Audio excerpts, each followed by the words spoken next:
this video, we're going to focus on thermal stress and strain. So let's start with the first problem. A steel circular rod with a radius of 10 centimeters is placed between two vertical supports at 15 degrees Celsius. What compressive force is exerted by the vertical supports if the temperature increases to 40 Celsius? So let's say that's the first vertical support, and this is a steel beam placed right between them, and here's the next vertical support. So the vertical supports are fixed in place. Now what's going to happen to the steel beam if the temperature increases? If the temperature goes up, the rod is going to expand, so it's going to get longer. Now, because it's fixed in place by these two vertical supports, those vertical supports will exert a force that will prevent the rod from expanding. So therefore, the vertical supports are under thermal stress. Keep in mind, stress is the force applied divided by the area. But in this example, we want to calculate the compressive force that is exerted by these vertical supports. So what equations can we use? Well, we know that the elastic modulus, also known as Young modulus, is the ratio between stress and strain. And stress is defined as force divided by area. Strain is the change in length divided by L0. So in this equation, let's isolate F.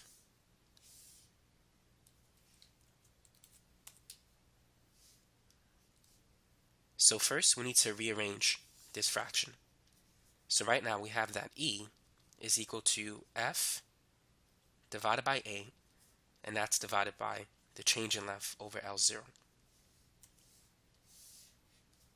Now in algebra, perhaps you heard of the expression keep, change, flip. I'm going to keep the first fraction the same, change division to multiplication, and then flip the second fraction.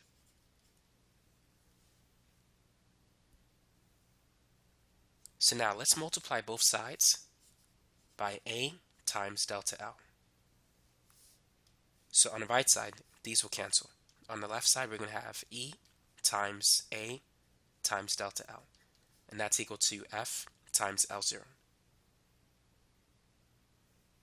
Now, another equation that you need to be familiar with is this one. The change in length is equal to alpha, the coefficient of linear expansion, times L initial times delta T. So anytime you increase the temperature, you can calculate the change in length based on that formula.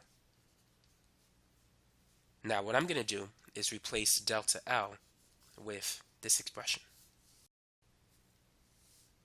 So this is going to be E times A times alpha L0 delta T, and that's equal to F times L0, or L initial. Now we could cancel the initial length of the rod. So now we have the equation to calculate the compressive force.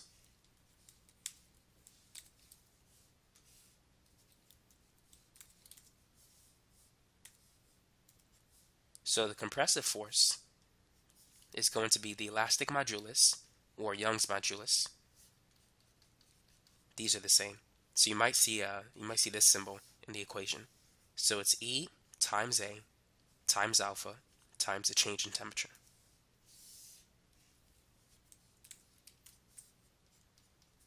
The elastic modulus of steel is given to us. That's 200 times 10 to the 9, and it's newtons per square meter.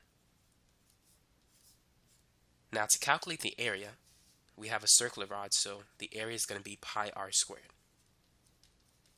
So that's pi, and 10 centimeters is 0.10 meters if you divide it by 100. So 0.1 squared times pi will give us an area of 0.03416 square meters. And then alpha, the coefficient of linear expansion, is 12 times 10 to the minus 6 times 1 over Celsius, or Celsius to minus 1.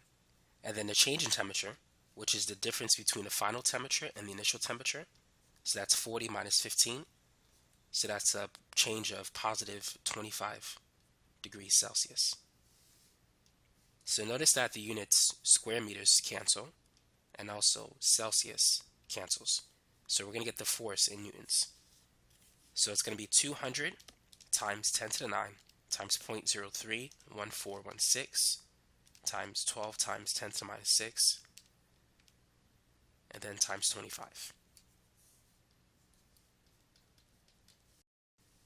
So the answer is going to be 1.88 times 10 to the 6 newtons.